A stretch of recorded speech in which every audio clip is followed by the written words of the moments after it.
All right, today we're going to pull back the curtain on a really hidden corner of the internet.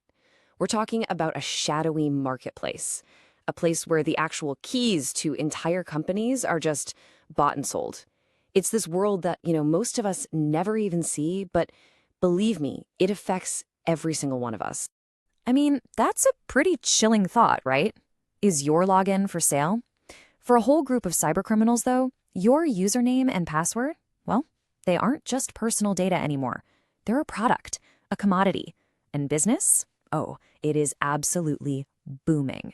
So forget everything you've seen in the movies. All that complicated, super fast typing and hacking scenes. The real world cybercrime economy, it often kicks off with something way, way simpler. It starts with just buying a key, a digital key, one that unlocks the front door to a company's entire network.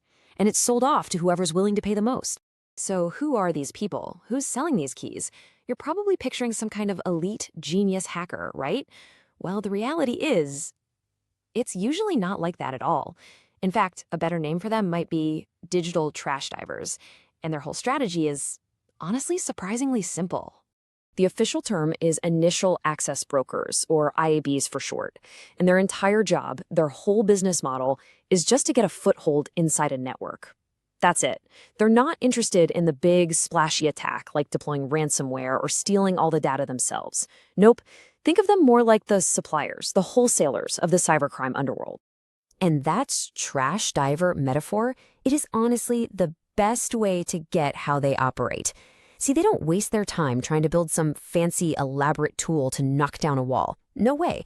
Instead, they just patiently sift through these massive, massive mountains of digital garbage that all of us leave behind online. And this, right here, this gets to the absolute heart of their method. They're not really hackers in the traditional sense. They're more like prospectors, sifting for gold. They're looking for value where everyone else just sees junk. Old passwords from data breaches years ago, credentials someone accidentally left on a public server. It's a total numbers game.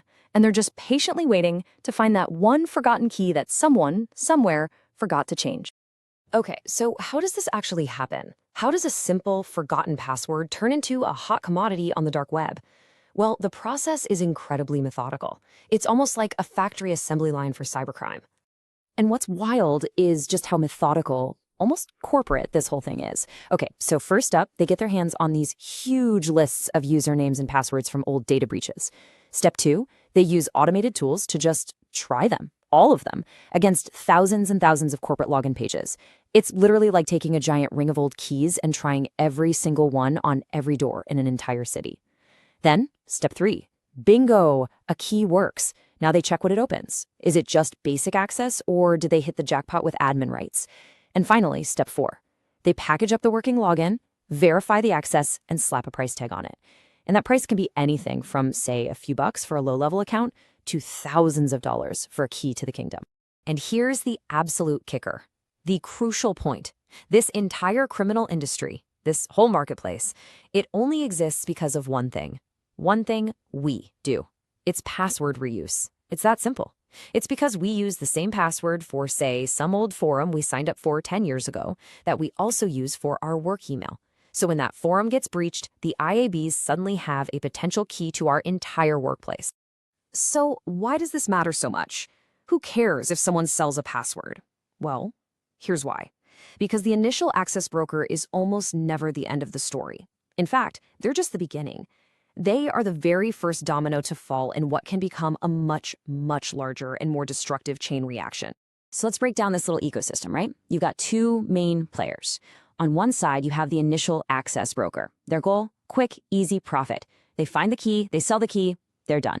But their customer is often a much more dangerous crew, like a big-time ransomware gang. And that gang, they buy the key, walk right through that open door the IAB found, and they're the ones who carry out the devastating attacks we all read about in the news, the ones that paralyze hospitals, shut down schools, and cripple entire businesses.